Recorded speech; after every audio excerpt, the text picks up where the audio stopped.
We are in the season of miracles. And I don't mean that in a Hallmark card kind of way. I mean that in a church lectionary kind of way. See, during this part of what we call ordinary time, we read stories of great deeds that Jesus has done. And John's gospel, which we will be reading for the rest of the summer, puts them together like a book of signs of Jesus' divinity. Read this way, you might say that we're seeing Jesus in his miracle era. Like a famous young woman whose worldwide Eras tour has captured a lot of folks' hearts as well, Jesus' work is a cultural phenomenon. In fact, if you could get a Sea of Galilee tour t-shirt with all the dates and places on the back, it would include Cana and Capernaum and a great rock out at Caesarea Philippi. Impressive moments, really, all of them. By the time we get to this particular place on the Sea of Galilee, Jesus' reputation has gone ahead of him and he is already being followed by crowds. I had the opportunity once to hear the Dalai Lama speak.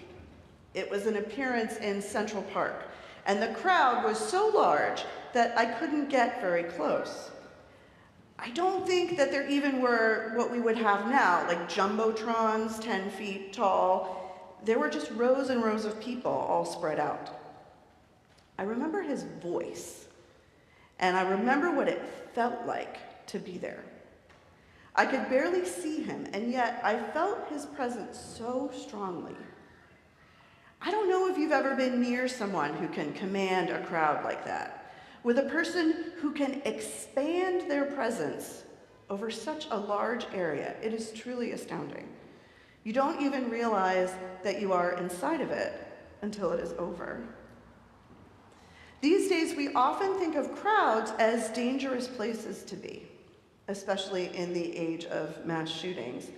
And of course, as we continue to respond to COVID, crowds harbor invisible dangers. But when I was coming of age in New York City, my mother taught me that other people were a place of safety. That is, when moving through the city, especially in a teenage girl's body, the safest place to be is where other people are. Better to be in a crowded subway car than an empty one. Cross a busy street when and where other people are doing so. Safety is being with others. In a crowd that is focused and energized, there's a power that is palpable. It can feel exhilarating. It can feel liberatory. When I lived in Eugene, I attended just once, and never since, the Oregon Country Fair. Now, this year's fair was just a few weeks ago, and perhaps some of you were there. If you have never been, it is quite a phenomenon. In a dusty grove of trees in the Willamette Valley, people spiritually and physically and joyfully unspool, demonstrating all kinds of ways of being alive in the world, some of which may involve slightly different, altered experiences of reality. As the scripture says, there was a great amount of grass there. Despite my enjoyment of a good crowd, I could never quite get comfortable. I could never let down my guard. I realized later, I felt how I had always felt walking through Times Square. It was full of big and bright colors and loud noise and a wild crush of people whose behavior was, well, unpredictable. Today's scripture, too, depicts a very large crowd. In fact, this miracle of crowd management is one of the few events that appears in all four Gospels.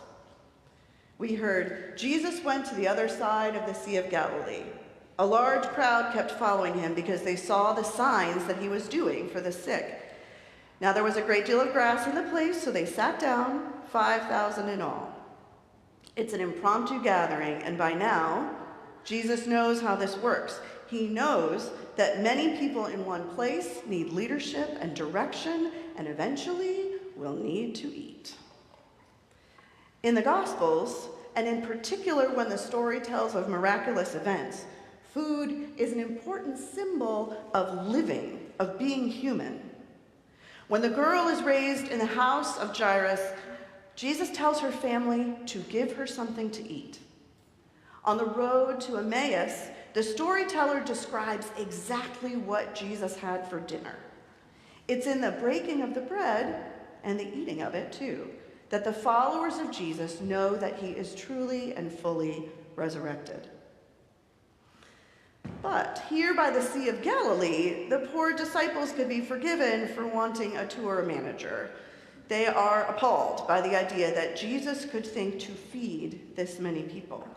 It would take 6 months' wages, they tell him, and we are barely covering expenses. The offering by a child of his lunch, or maybe his market offering, is laughable. But Jesus just says, let the people sit down, and then they all eat. In fact, they eat so well, there is plenty left. We live in a culture that thrives on the belief in scarcity. We learn in a million ways that anything someone else has is something that we lack. After all, it seems like straightforward math. Like the servant in the reading from Kings, we look at our own harvest and we say, how can I set this before 100 people? How can I set this before 100 people? How can I set this before 100 people? Because that's really the heart of it, right? We are so worried that what we have to offer will not be enough. This is a great lie that scarcity tells us. But it's not a lie because we are magicians or gods who can multiply physical objects, and it's not a lie because our offerings are perfect. It's another kind of lie. At the Oregon Country Fair, one thing that is very different than Times Square is the openness of people to connect, to interact. The tacit agreement at the fair is that this is a different kind of place, a place that allows for a different way of being together. And maybe that is what scared me so much, that people were willing to act like they had nothing to protect, like they had nothing to lose. What would it be like to live our lives that way? What would it be like to be able to live in a world where we did not have to fear each other? Sometimes we can get a taste of it in a gathering that allows for a great expansion like that of everything: our goods, our lives, our presence, our souls. The people on the hills near Galilee weren't just passively being fed by a magician god. They were experiencing an expansion in which they could participate. They could feed each other. There's the miracle. Crowds have power because of their commitment to witness. In a large crowd, and maybe you felt this presence of the Spirit can be palpable. That much of the image of God all together in one place. It makes me think of walking, as I did with many of you, in the colorful, exuberant Pride Parade last week. Block after block, there were so many people there, watching and cheering, expanding by their very presence our ways of understanding our gender, our affections, ourselves, feeding each other. It also makes me think of the crowds 50 years ago today at a service at the Episcopal Church of the Advocate in Philadelphia. The occasion was 11 women who stood bravely for an irregular, that is canonically illegal, ordination to the priesthood. The first woman priests. I think about what it must have felt like for them to walk into the crowds that surrounded that church door, and then to walk down the aisle that part of the congregation, to walk through the crowd gathered in witness to their determined, and many thought foolish, commitment, which was to expand our church. In the weeks to come, many crowds will gather to listen to charismatic speakers, to spur each other to action, to protest injustice, to rally for peace. You will, I hope, be there too, bringing your first fruits, your 5 loaves and 2 fish, choosing to live in service to a God who, in the words of the letter to the Ephesians, is able to accomplish abundantly far more than all we can ask or imagine. I charge you to believe in this miracle, that what you bring, imperfect or foolish, will help to feed someone else.